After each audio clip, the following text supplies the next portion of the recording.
bato balingi privatiser nzambe ba chrétien balobi yesu aza noko na bango azaka ya bango. Donc quand tu ne parles que de Kimbangi c'est catholique musulman te bango te wana bato nzoto bato mokili. Donc que tout ça na message ya mabe na mboka bato baki ko zo banzamba ba paya banzamba ba bag banzamba ba cultisme. Pasteur comment ça ça doit moninga na pasteur pour avoir succès. Pasteur azana ba kisi ba mpungu, pasteur azana ba biloko tiaka na gourmet na bag na ye. J'ai même vu dans les églises où on a placé Jésus autour de la ya film on a ba tchepe na liboso na kabelo na ye, avant na mandef na ye, avant na mandef na ye. Bato ba mona ga na moni ba pe ba sa ko la ba détail. Mais ba konzamboka ba sanction bango ba kina bango na est. Bakota na service à renseignement ba na repesa ba détail place ba yini bazali so bango to bazo mona ba préciser bah oui ça peut aider bien ba continuer sur la mission so na ezali pona koluka kaka ko so mbongo ko sabelo kwa mokili jamais nzambe ako contrôler loi ya tia loi nature ala matambo wa tia mambisi ça ne peut pas se faire. Dieu ne peut jamais se contredire oza ko mona mais to te yango ba tulelo alors yo pe no so ba Thomson na quoi fongola $100. Pour faire un angouya, son balipa maman poto, fongola en 400$. Bouka paï, fongola en 4, diamé bimi. Si vous êtes nouvelle sur la chaîne, n'oubliez pas de vous abonner, de liker, de commenter la vidéo, mais surtout d'appuyer sur la cloche de notification pour recevoir toutes les nouvelles vidéos dès qu'elles sont mises en ligne. Bienvenue dans votre chaîne Walim TV.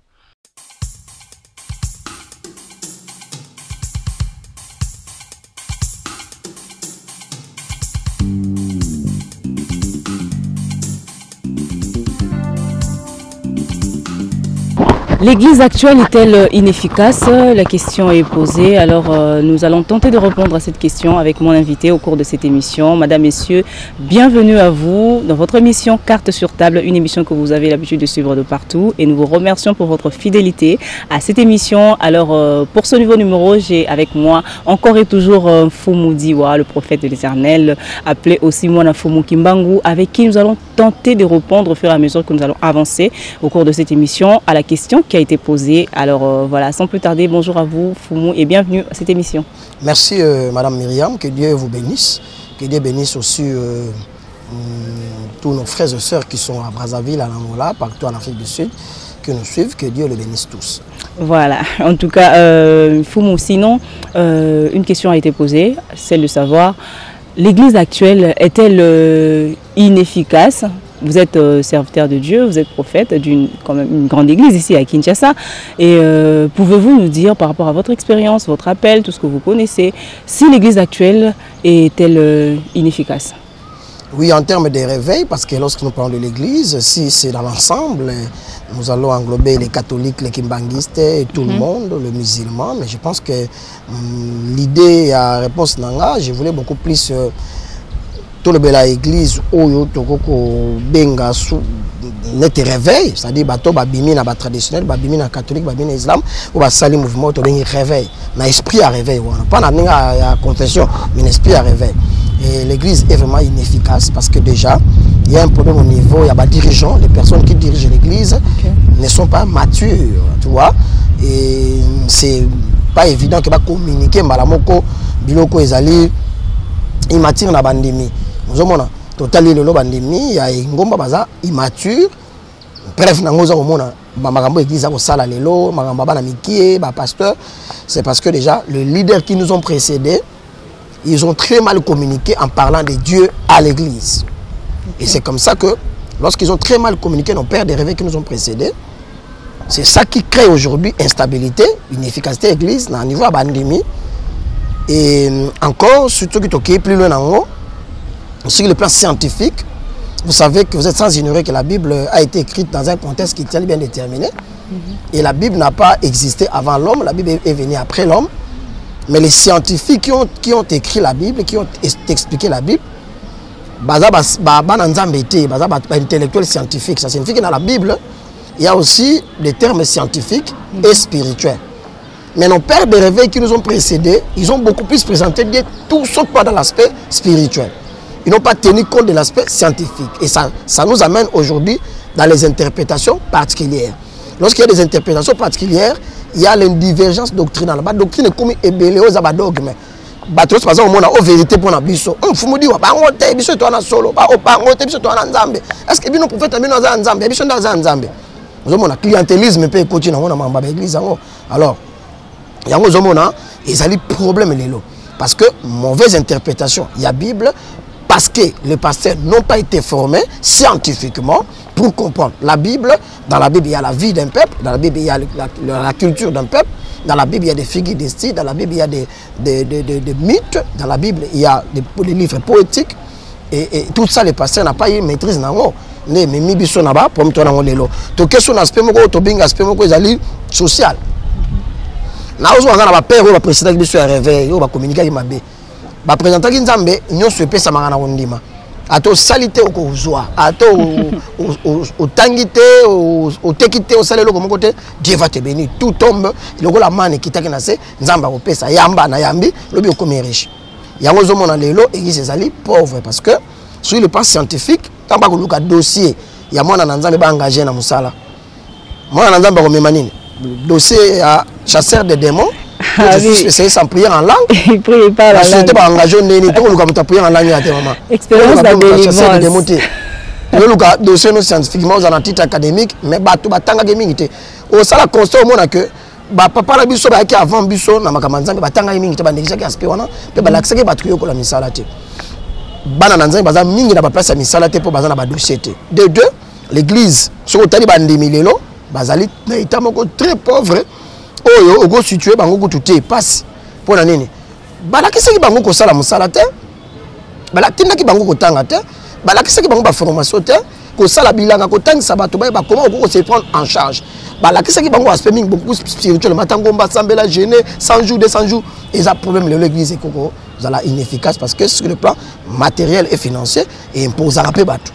Tala les leçons en termes à Kinshasa tout ça là et critique beaucoup géographique dans le domaine il y a dans Kinshasa dans le domaine ambongo surtout aujourd'hui katonyo son azando ba musulman toujours qui pointe ba musulman tout temps ba riche na mboka na biso le ba musulman na ba ta religion mususu même dans le monde évidemment même dans le monde mais les plus riches ce sont pas des chrétiens voilà mais surtout taille lelo ba chrétien autobibengi ya réveil parce que tout ça les mouvements tout ça pauvre sur le plan financier et matériel. Alors surtout que sur son aspect politique moi Myriam parce que question tout est très complexe ba politique ba côté l'église ba sombe église ba sombe l'homme de l'église l'homme de l'église n'est pas trop assis matériellement scientifiquement financièrement ba sombe mais si ka ba pasteur ba résoudre ba problème il y a église ba homme politique ba comme quoi résoudre ba conflit il y a église parce que ba homme politique ba placer ba tona bango na sommet église ba kotisi semence na bango politique na kati église et yango moni même na mboka na biso même ka pona ko pona ka mutu ka diriger institut kwa seni wana ba ke le bimi na ba confession religieuse ba longolo ba tie oyo place ngana zape ko na ba longolo ba tie oyo partout les années ba ko loka ba positionnement na bango pour que mutu na mutu se retrouver à joie l'ipanaye parce que l'église est vraiment mal située sur le plan social et en politique ba kotipe ni na bango na église et aspect à que aspect spirituel ma Myriam spiritualité na mboka eza mokie tala mboko eza na molimo na spiritualité na bonzambe tala mboka na biso bakaya bato bazokufa ba malade kindoki ba problème ya ndenge na kati mboka na biso otozomona mais ba église eza ebele matala ba lozizira matala ba mangengenge bazo sambela butu mutala ba église ngapena za pasteur oui mais l'église nous soit net aux ans eza muto biso to ya nzambe nazala nguya ça dit mais pas ni nguya ngwana ezo sunga te pona guerre na STC là pas ni nguya ngwana ezo sunga te pour que mboka na biso banzela ebunga banzela ezo bukana je me suis moi même gouverneur à kamwa bi nzela basali ka wa dans 2 semaines nzela komi bo o mboko li kamuni no gouverneur azo kamwa yango na be mikeke uto le kawa ni komi pour mabilima bandoki parce que détruire mboka na butu bazo timbola ko bebisa di ko bebisa économie ya mboka na kindoki mais nakati mboko ba église ezebele bato molimo baza wapi oya solo oyo bakoko ba non église est tellement sur le plan spirituel donc spirituellement l'église tu as la puissance te ba on puissant baza souminité nakati mboka na biso et peut problème il y a inefficacité. Maintenant qu'est-ce qui occasionne cela? Qu'est-ce qui fait que malgré que ba pasteur ba tondi nakin oyo hein malgré que l'église est tellement ébellée, tout le monde dit je suis serviteur de Dieu, tout le monde a un prophète, pasteur, évangéliste, bishop, archibishop, tout ça là, moutounion surtout qu'une église chaque jour. Mais qu'est-ce qui fait qu'on manque de cette puissance-là? Bon, il faut savoir comprendre des choses. Ceux qui ont besoin de force d'enseignement, il faut ignorer ba patriarche oyo nabi ka batumba kozala ba ko se mettre accord na ngate mais ne problème yango wana tant muto na ba solution pour na mboka décoller nde toke na bamboka mosusu tamboli ba Bénin ba Côte d'Ivoire ba Bénin ba Éthiopie oyo zo mono mboka ekomi ko décoller pas sur le plan politique to ba sur le plan spirituel parce que sur le plan politique ba konyabo ba sala ba fort en tout cas avant ba avancer déjà ils allaient ba sina ba avancer ils allaient mais toujours le mingi beaucoup plus sur le plan spirituel ba tumba ko kwa na ngate parce que ba bana ba positionnement na bango ya ba religion donc so ba alongo kuna fumudi wango yene nani donc ça dit moto azo mi vendre sa clientélisme écoute tant que tout ça na message ya mabe na mboka bato baki ko zo banzamba ba paya banzamba ba bag banzamba ba cultisme pasteur comment on sent ça tout moninga na pasteur pour avoir succès pasteur azana ba kisi ba mpungu pasteur azana ba biloko tiaka na gourmet na bag na ye to landi dernièrement moko azotinda ba jula ke ba semence ya mibali azwa basi ba sala ba kindumba ba ela ba semence ya mibali ya mibali po o sela ngo nini mais pasteur ngo azapeka pauvre ma bebo soto mundela memeli bango bakepa maboka ba pabeke bino bosaka ndenge nini o e po bosala ba plein o boso ba avion o ay ndela lakisa bango ale bozwa ndo moni spiritualité à solo à bakoko abiso je ne parle pas na nenga ba église traditionnelle parce que aux alliés intellectuels bakoko na biso ba sambela ka penza ba bible ya okuta bango est-ce que mundela modifier ki moi ba tradition na biso kota o sambela ti bakoko na biso ba zalaki avant bible ya na 16e siècle là bazali ko sambela déjà tant que to bois ki bonzambe wana bonzambe ya solo wana toujours bonzambe oyo je ne parle pas que pour tu yambi bible ndé bonzambe ya mabe mais bato ba ki ko jonzambe ba pa ba memiye tout en se cachant la bible tant que to bois ki bonzambe wana mboke ko décoller te sur le plan makambo susu parce que église peut la stable pasteur à la puissant il fait un message ya solo penzambe ya solo ko lobela batata ba waki boso nzambe afumuki mbang ba ya nzambe ba ki pavita batata ko ba bolia batata ko ba sikatenda batata ko ba idi na bala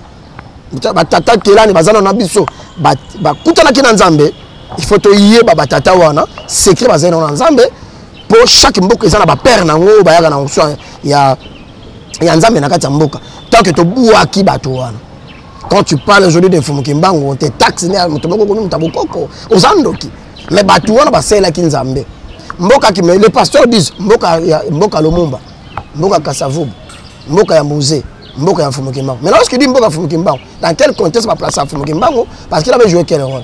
On montre que dans le bois kabo koko ya bonzambe wana ya solo, je ne parle pas église de noir, je ne parle pas église ya bamindele ou ya bato mwindu. Non nana ba débat wana te. Mais je parle philosophiquement na banzambe ba koko na so assemblée ya solo avant mundela ya ayiba pe ba culture ndamba bebisa bonzambe wana take to kunde yango bonzambe retira bomona nango ye kozala moke mwa bato o ndamba zo sosola yango ke nzambe ya mpungu wa tulendo Jehova Yahweh o amwana bakoko na biso aza kosala lelo na mboka na biso bango nde bazali puissant bango nde bazali ko représenter nguye ya nzambe lelo bato wana bazali difficilement accepter les hommes de pouvoir les hommes de puissance baza toujours critiquer parce que mboka na biso tona immature ba pote ba nango ba moni so tambo na mai ba benge fantôme mais Pierre Lobiso c'est pas un fantôme c'est Christ lelo soki ba moni mutato nzamba osela moto po moto wana akutana nzamba solo ba no finga ko critiquer soki bato ba moni ki ba koyi ko simba su côté spirituel te pour l'équipe ba makasi ba ke côté scientifique ba moni ko l'équipe ba makasi ba ko takiner ono mande fona ya chaka mama sala attention na passer wana mande fatete ti wana est-ce que iyo moni mande fatete abia so mona msela nzambe mande fa pembe bo voilà est-ce que déjà ozo mona ke muntu wana a osala ba procès d'intention mais ngana zana tenti na mande fute ezali lo lenga na nzambe ya salenga so ba lenga kata yango no so na tika mbanga pamba baloba donc exemple bilo mo terre à terre to tiki débat est essentiel ba bali ko attaquer na ninga nzoto pona nini bazo ko répondre na ba réponse oui Fumu alors yebisa biso parce que au tout peut ko évoquer ngo awa vous m'avez un tout petit peu précédé anticipé plutôt ce que j'allais dire vous avez évoqué les Fumuki Mbangu les Bolia les Aedina Bala tous ces grands hommes de Dieu là qui ont servi le Seigneur aussi dans le temps avant vous bien sûr avant nous tous et vous vous situez où actuellement? Vous vous situez où?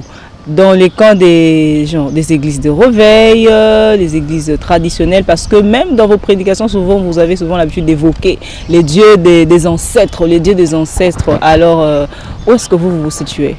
Je me situe là où il y a Dieu, entre ciel et la terre. Entre ciel et terre, oui, je suis entre ciel et terre. C'est là où je suis. Donc cela veut dire que partout il y a la bonne nouvelle, il y a la vérité, je suis là. Je ne parle que pas des ancêtres, je parle aussi de Jésus. Vous savez, il y a même des gens qui me taxent comme dans le Béla Fumukima, dans le Béla Jésus, dans l'aventurier. Mais c'est qui m'a envoyé Jésus. l'histoire de Jésus-Christ est réelle, envoyé de Dieu, il y a mon kilo, mais l'histoire qu'on nous présente aujourd'hui est fausse. Ce n'est pas ça. Il y a des grands pasteurs que je respecte, il y a l'église, il y a message à ma prophète. Si je prends l'exemple de mon papa que je respecte beaucoup, Papa Barouti, je le salue là où il est. Il parle de message de Frère Branham et ça ne crée aucun problème. J'ai même vu dans les églises où on a placé Jésus autour de la film, on a bâti et puis là, il y a Kabelo avant il y a Mandef. Ça c'est l'église. Donc, vous avez que pour Ezali, il y a une religion. Mais la personne qui dit Mindelete, elle a un iPhone, elle a un costume, elle a la télévision. Quelque part, elle a Mindele. Tout ce qui a Nzambe na religion. Qui m'a famille mon boye, il y a tout le monde Mindele ba Nzambe na bango. Non non non.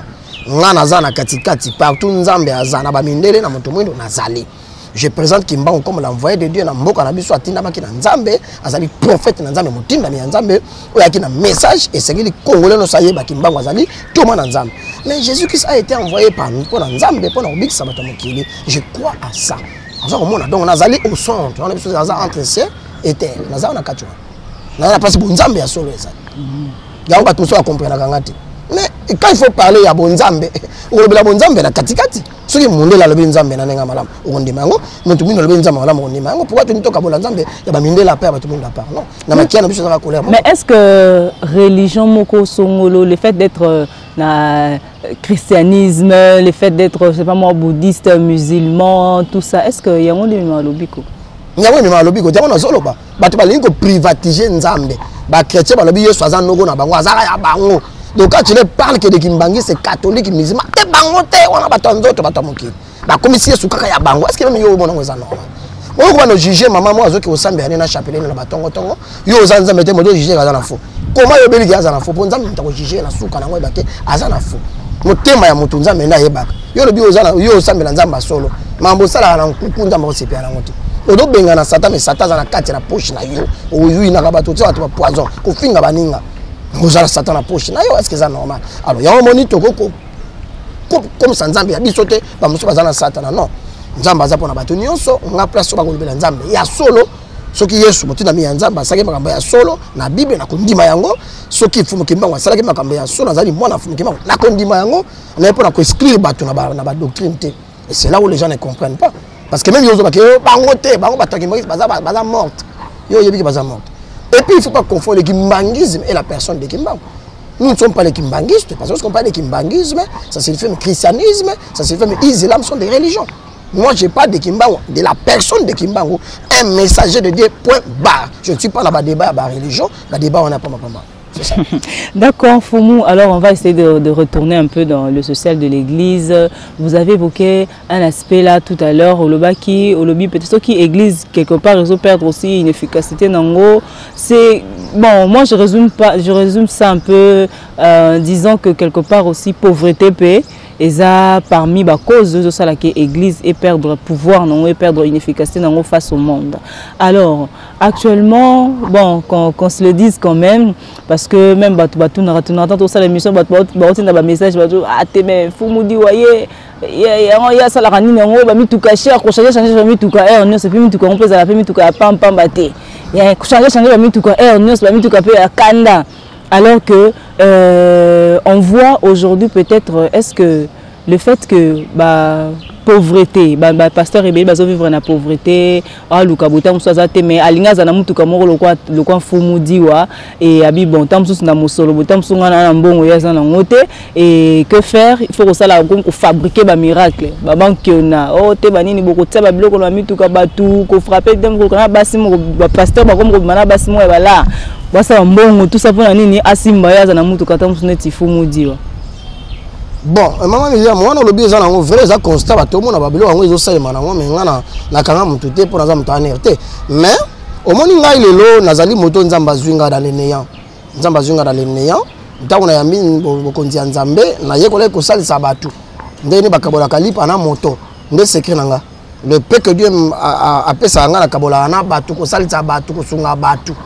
La mec qui donne c'est la mec qui reçoit ndo moni nzamba zong c'est la nganga oyo nga nazana yango parce que na yebi ko sunga bato na muke na zwaka ngai na enviara mutute na enviara lo wa mutute ya mibale na yekoli ko sala musala na moi mayele nazana ngo nzamba tianga pemeni ya bakonzi o naza conseiller na koloba makambo na musala te mais na zuaka pe li pa na ngai na zuaka li futi na ngai nazali conseiller quand même ya une grande personnalité ya mboka na biso parce que oui bien déjà sotoke depuis 2008 on avait déjà conseillé Paul Kabongo ya gouverneur Paul Kabongo na kene mbojima et partout Kabongo ama j'étais son conseiller oza komona donc nzamba salanga grâce hein ya kozala mutoko la ba konjo to wana bango za la pemene ayo kakayo parce que tout ça pe na niveau scientifique auto tanga ya ndeo amonimo biloko to wana ngoto zwa ngona barabara kara ba chaka te non na scientifiquement to tangi to zwi musimi sala to sala to za pe moi lipa et to ebi ko balola yango po ke nzambe a permettre osunga pe ba mususu na yango mais ba o bazo kantake na ba illusion de kosomba lopango na ba illusion de kosomba mutuka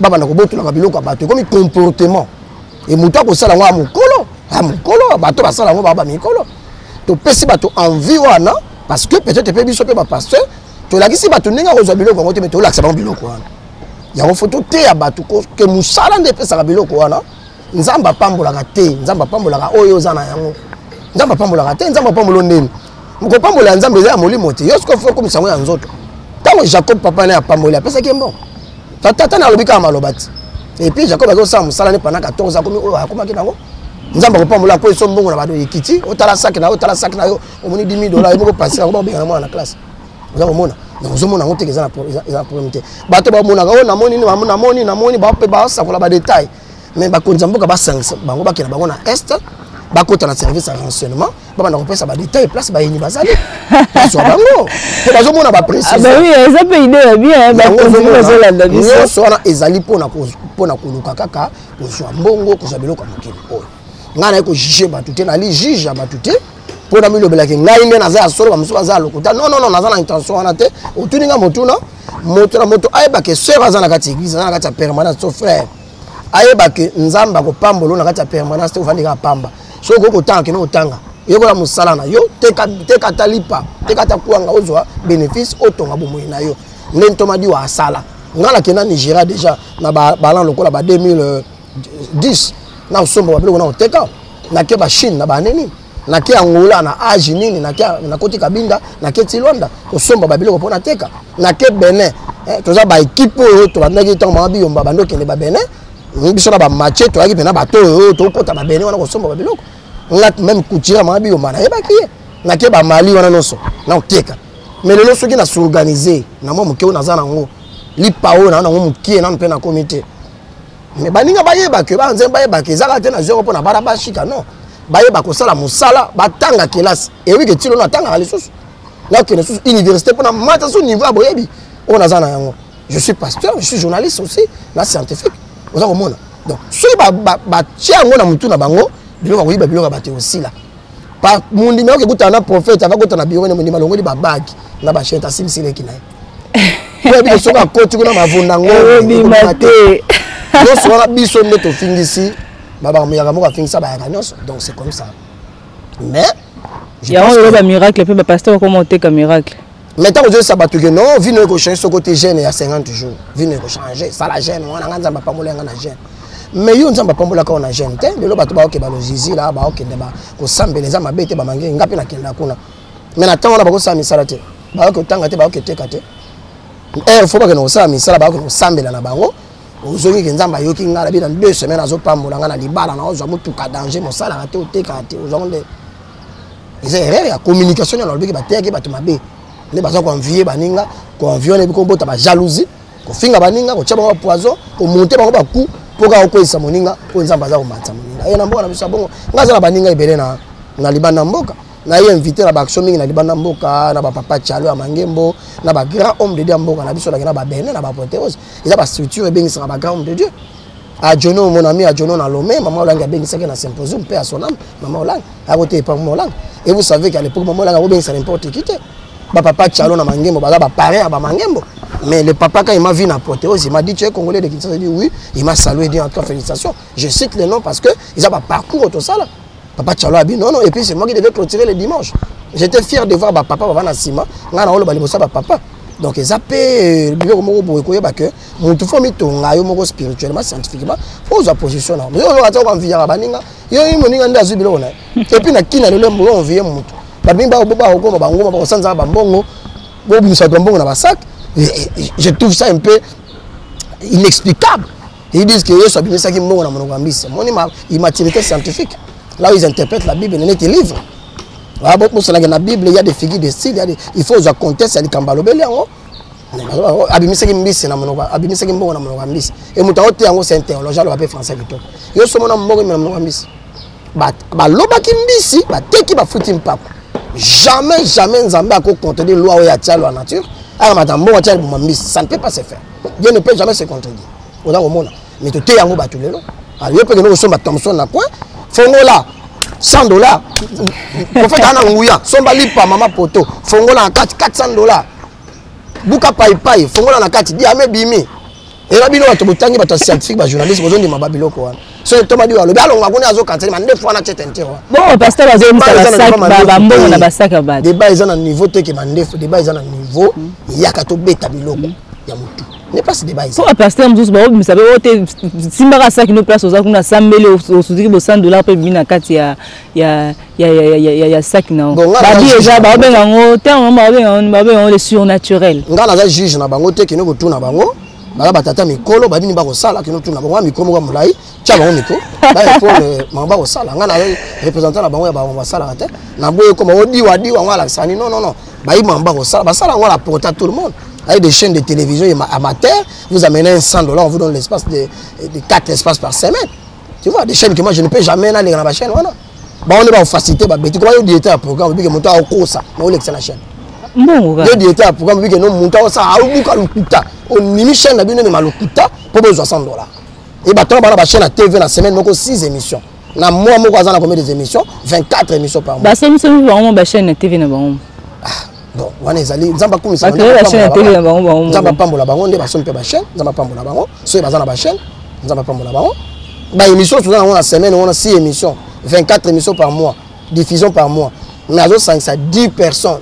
Nous avons cette conférence ça j'ai dit étant journée d'investigation là hôtel là tenu bato na ba hôtel là mais muta côté anda mais mai bato. Muta côté mais 20 personnes et muta ngwa bimé église 43 personnes. Mais il parle partout dans la TV, dans la radio, mais après rendement à Katuana, exact. On va mettre dans la même forme de ça la nini, bah comprendre la tête. Bah ça la moussala dans le vrai. Tu as connu c'est impression que aux athées. Zala passe Nzambatio, tu as un niveau Nzambatio, ça la Nzamba le bio sala. La ça impression que nous avons danger, mais pendant que nous avons comme un Katina, on va ça la peau, on va se payer ça bateau et non Nzamba.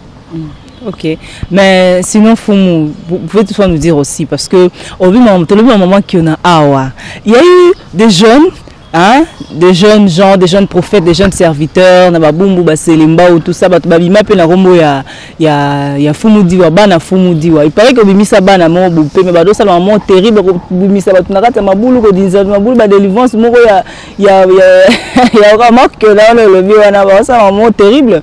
Mais surtout nous non biso doit bana fumudiwa qui makikaka na Myriam to te pas la yé bino bolinga fumudiwa te la toute question scientifiquement c'est le fils qui dit à son père que je suis ton fils ou le père qui dit à son fils que je suis ton père. Yesu qui témoigne Nzambe au moins na ngai botia confiance pas na. C'est Dieu qui avait témoigné de Jésus. Si quelqu'un se réveille le matin au sala bamba c'est ngane na zaboé responsable na nango. Là, il y a un côté dans ma boule, est-ce que ça a un sens? Est-ce que bonza menine na côté mon boule? Le mal déjà toi na Selemba. Lorsqu'on va prophète à Selemba, Selemba me mangam. On vous met tous dans un même sac. Faut me dire atikala ko zala na muto moko na bombo na Selemba oté, na ina éclairci mambo une fois pour toutes. Moto bala bala azana faut me dire c'est archi faux. Ngala utaki boma ba moni ba image na ngana age wana na osela nzambe na obeta munda na Pentecôte. Ba omona ba image, ingénieur ça ba otiango, ba omona ngo. Tala âge nazi baptême yango wana ba kolanda yango tala première campagne nanga na sali ba komona yango yango wana première campagne nanga tala le lenge naza kosala yango tala place na uti ozomona oza kolanda yango. Donc je pense que tango na uti boma na nanga Kinshasa na bandi musala ya Nzambe Nzambe apambola kinga tombola kinga alors ba jeune mingi bumbu selembao baza ko bana tozali bana ya dio na ko wa modèle na bango. Mais tout cas, vendre tena jeune moko boy na bumbu to selemba to sambe la place moko to bandi église après to kaboni ya kebo monga na ke c'est bandal non eza lokuta na tela ko kabona tena za bana na bimisa bana ba église na bango mais basala makambo tim kana mabulu na te basala pe ba bêtise ba ba wana te. Mais Fumo, au moins était que parce que peut-être vous n'avez pas eu à empêcher cela. Hein, il y a auté mais la tam sou makambo na tango ibanda ki ne bandeli. Yango ndezo pe ampleur wana. Vous pensez comment vous allez empêcher ça? Peut-être que na lobi mona Fumu Kimbangu. Ba Kimbangu c'est ba nous empêcher nga. Si quelqu'un se dit n'a pas mboli Fumu diwa, n'a pas mboli za papa nanga, OK porter plainte na parquet. O luki na plateau télévision o bête ma kofi. C'est vu baza moko te o la bango partout na mokili mobimba. O le luka bango partout. Tu as la liberté d'opinion quand quelqu'un se dit nga linga miya mwana yo ko empêcher ya. Vous voulez me prendre sans responsabilité na sens ni. Et ta linga ita bakuta ngane na makamba ngote. Église o bato bazomona wana église wana. So église ba aventure. Église wana même ba moso na ba chaîne ba TV abana église wana te. Et je les va tirer ba mona église wana bazomona wana. Yo mona ngana tirer ba makelo ono sala miracle to sakola na organiser église ba mona wana ya kuta tellement sala ba aventure non. Batata mikolo bazana ba ministre bazawa. Oya mto ka président assemblée provinciale ya Kinshasa. Papa Godem Poe akoya ka place moko za na ba aventure ayo wana pe a sa ba aventure. Oui nga jona na kutana na général mena mboka na biso azaki inspecteur à la police na pamboli papa o le place za na famille na e na ba pambola e. C'est que jour na banoke na bio na kutana na ministre na kekuta ministre genre famille. Ya mina ministre Nzambe. Na koti na sambeli na e. Tala respect valeur mukunzi munina mapapinga na opesa valeur na mosala na Nzambe. Oui, Fumu, siko tamuso po biso to rapporta kaka o bato balobaka. Et puis to sur éclaircissement et uta ka pa na bino. Alors tamuso bato balobabi azala kana magie. Asimba kisi. Je pense pas que argumentation bato wana est fort. Je pense pas. On ne devient pas ministre parce qu'on a la magie, on ne devient pas avocat parce qu'on a la magie ou parce qu'on a beaucoup prié. Ils ont une démarche scientifique, il faut ça pour un jour, on a comme on a place. Et je suis comme ministre. Au diplôme, on a déjà le nom, on a bac ça. Ils ont déjà diplôme, mais on a déjà ministre. Donc, ils ont monté ma bé. Qui m'a dit kaka, yo za mongala. Et tant babi motete la okema fumbe. Il a dit c'est ça magie. Yo za mongala, ils ont langage moko te pa bino bangala bokolo ba phrase moko na bangala bolo ba tika na mnono bangala ezate. Pourquoi il est au Congo le bagage qui c'est ça magie. Qui m'a king kaka eza naza journaliste. Na dit que concevoir et loko pour na ça la communication. Tu vois? Je suis un communicologue, yango moni, nazo qui concept on a qui m'a king kaka en Congo. J'ai fait une communication de proximité pour atteindre les couches à bato moko bo bazana ba problème, il y a o bazo la solution te, na présenter bango solution nzamba pesa na nzela mai ya kima kinkaka. Autant comme on ndo moni lelo communication la RSU bato ba comprendre. Ndo bina kenda ki na banque moko munene na limité. Tant on a zuki takana escalier numéro 1 banque wana beninga na bureau na ici peut fumo diwa. Je me suis dit nzambe sunga biso to yeba kate otozali. Et à solo nanga aibisinga félicitations à landa ba intervention na yo. Continuer la ligne ozana ngo apesi na pe quelques conseils na babelo ko mososo. Et nazaki na sengo makasi omona moni personnalité ko mutu wana a nini ko yambanga pa yo kanga. Donc bato ba yo kanga biso a de juger toza ndenge nini toza ko sala nini toza ndenge mona bato nyonso. Mais je pense que bato ko comprendre que ça na ngoni wana ti. Donc tout ça comme ça nzambe de nzamba. Oui, papa bato pe bazo landa biso na Angola, Brazzaville. Ingeta veut dire amen, amen, amen. Ingeta veut dire oui, oui, oui, oui. Chez nous les Bakongo Ingeta veut dire oui. So babi est-ce que bato na ki Congo ta monsieur bi Ingeta. Na mabala ba Ingeta. Donc tondimi mona mobalo. Bondimi mobala bala mera Ingeta. Ah, po na ndepe musicien moko munena yemba ngwa ba assez que monité bauti côté moko. C'est que un musicien c'est un parolier à cause expression moko ya kiluba ya bangala. Ce ne sont pas des mots qui symbolisent un démon, quoi, ce sont des mots linguistiques, mais ils ont une signification. Matondo, Ingeta, qui m'a king kaka, donc il y a une communication de proximité. Il y a un yeux là, on a communiquer. Oui, Fumu, est-ce que, étant un homme spirituel, est-ce que la maladie spirituelle pèse à la cas? Oui. Malaria, molimo, cancer spirituel, kyste spirituel, est-ce que ça existe? Non, ensemble, les malades molimo, parce que nous avons la partie physique, la partie spirituelle. Scientifique, pardon, la spirituelle. Partie en autres, so belo que mon amunganga, to ba phytothérapie, to ba tadi, pa disaba na ba ndima bango, ba traiter en autres. partie spirituelle, ce qui est il faut un homme spirituel. Un homme spirituel, c'est lui qui a le pouvoir de Dieu pour nous traiter maladie des spirituelle. Un peu sur exemple, moi, on a ensemble la négomésus, on a ensemble pour Asandi Scorpion. Asandi Scorpion, Aza pour ma bota, toujours sambela, Amelima ya molimo, Abaniko Sanza pas Scorpion. Na yebité. Mais maladie ya molimo et manifestation physique. Maladie ya molimo et zoakape en plein roi. Mutokoza babaki le mbasu makole kovimba. Paul tango akutana kina nzambe ba kai ko yakina mission na les kai on tomber de ses yeux. Les équipes kai moko physique ko yakina mission na. Donc ça peut arriver que l'on a mission qui a le bon et qui a l'estomac et qui est partout. Les écailles ont tombé de Paul. D'où provenaient ces écailles? La mission na c'était sa délivrance. Donc je pense que soy bando ki bako chamu to scorpion. Bando ki bako chamu to ligorodo. To landango amutaboti mwana lunga ligorodo. Mutaboti to ko partout. Ya médecin mo a opérer mutakuti ligorodo na kati. Ya bomo.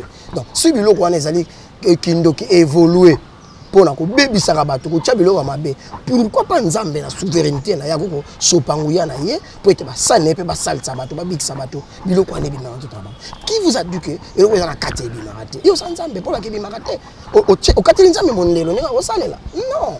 Si Dieu veut faire ça, il va faire. Mais ce n'est pas une méthode que à Salaka pour Ebima. D'ailleurs, quand ça se fait, et ça, c'est pas un même Yokamoué. Minga, ça, il banda, comme tu as vu un serpent. Là, on a bien l'église. Ah, bon, tu as témoignage. Les gars, l'église, tu as témoignage. Mais son mari insiste, il dit papa. Nyoka Ebimi,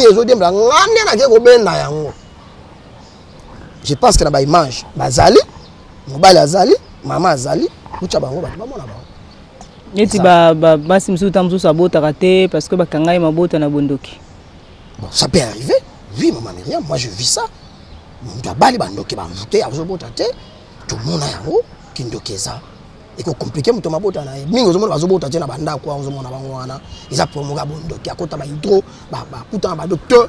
Parfois ça gêne d'aller toujours baisser le sous-vêtement devant les gens de ce monde. Mais azobota ta osane. Tu vois? Mais quand les gens sont spirituels, il faut pas sembler la sikoyo. Tu bois médecine, tu vas que nous bonnes abaminganga, mais baluka penzambe pour la bonne là parce que baka qui me connaît pas comme c'est très important. Oui, Fomo, merci beaucoup. Ça sera la dernière question parce que la télé c'est le temps. Nous courons vraiment derrière les temps. Ça sera la dernière question. Est-ce que papa Roy Bisabiso comme la masanga ezali sumu? Bon, il faut comprendre que ils ont un bilan social. Il ne faut pas tout tirer en contexte spirituel. En partant de notre culture, il y a des choses qui ne sauvent pas, mais qui est accepté dans notre culture. Vous n'allez pas interdire à ton grand-père de boire la boisson au village. Comme la masanga va payer si moto ta, que là on est va payer si moto. Basango va mélanger na bango, la culture na biso nsambe za na ngwana, mutamé na prendre l'alcool n'est pas un péché. Dieu n'a pas interdit ça. Bon, bah ça l'ensemble milango batamra poani. Bah prophète okuta na boîte, amoni mundimi bo batami okota boîte lati masque lati cache encore ba même so cache ne bien lunettes bien ni numéro ra mungo ka ba yebi o kaka. Ata na boîte ba ko reconnaître raki oyo fumu, oyo prophète kingani. Bon. Ba batamra poani. Ba ki c'est le moso be boîte. Na yebité. Pourquoi prophète a vu dans la boîte? Mais boîte on est place ba tanza mais ba ko kota te mais so ka kota ki fo annonce na tamusa na lo ka ser na mon boy akimandako akota ki boîte on a vu pas de ça l'évangélisation la boîte. Mais la boîte pas même si akota na boîte on a ser na akimandako peut-être la éviter. Mais on se limite comme l'alcool, ils a mabé, to ils a malam, ils a mabé soko comme ko ça ngo annexé. Mais soko zo mena na normal, ils a mabé te. Pourquoi passer ba mena na ba kaf ba bomba mak? Ils ont mal communiqué au début. C'est ça que je dis. Ils ont très mal communiqué dans la pandémie. Mais ils ont communiqué un problème. Mais pourquoi pas ça? On est hypocrisie. On a photo longue. La question qui n'est pas un péché. Vous interdisez ça aux gens. Mais 85% des pasteurs prennent la boisson. Mais pourquoi pas vous changer ou vous communiquer avec eux? Aucun verset de la Bible qui interdit à une personne de ne pas boire. Au moins, ce qu'on a appelé ces réponses scientifiquement. Oh, alors, mais argument, on peut ça. Exactement contre on a lobby. Bible peke si motote Bible ndo mutala ngwate to chio fani wana kuna bachewa ezali ko salisa ndeko we ufani ka to sala kaka ya mwana to ndimi to perde mais to sauver vie à mwana mal et puis nana ko ndima frère. Avec ses faibles moyens, il ne se lasse pas de répandre la joie autour de lui. Un don béni pour l'Église Corps du Christ en général, mais aussi un pourvoyeur pour ces femmes de 3e âge qui, après la visite surprise de cet homme des dieux, n'ont cessé de jaillir de chants, de bénédictions et de remerciements à l'endroit de cet homme.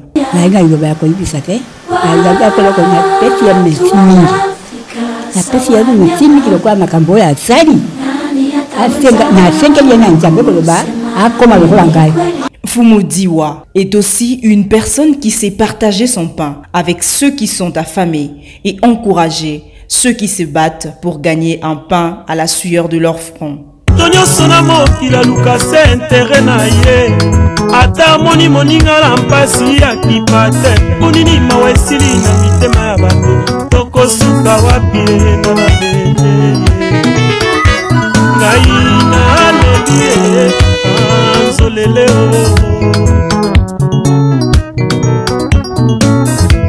Mawa pe bolingo esili na mitema ya bato bamingi na baopito bakolela mpasi ye na bahomme de vie ya nzala mpe na minye na mabelaki bongo ya mona sepeli nzambe ya baabandela oyo ezali tuka na sepeli vraiment na arte prophète Diwa asali ndenge araisonne biso bana na ye ya rond-point ya Kimbondo parce que tomonaka bato ebele bapasser ebele balekaka banekisaka biso mais tosepeli ndenge prophète Diwa akoyi masi ya terrain amoni biso esali biso ma plaisir to epuis nzambe na ye apambola ye abatisela ye. Toujours dans les soucis de venir en aide aux nécessiteux, l'homme des dieux Roger Diwa Kinkela recueille les enfants abandonnés qu'il prend en charge, à l'exemple de cet enfant Chris, un enfant pétri des talents qui lance un SOS aux personnes de bonne volonté. La fois passée, notre jeune frère Oyo a lui béni dans le colonaye, mais tu lui dis Beki Oyo. Beki Oyo longwa. Parce que tant basala ke Beki, azalaki na âge à 7 ans. Basala ki on na âge à 7 ans, mais maintenant à Koli et bandi ko créer ba problème parce qu'il faut ba changer yango.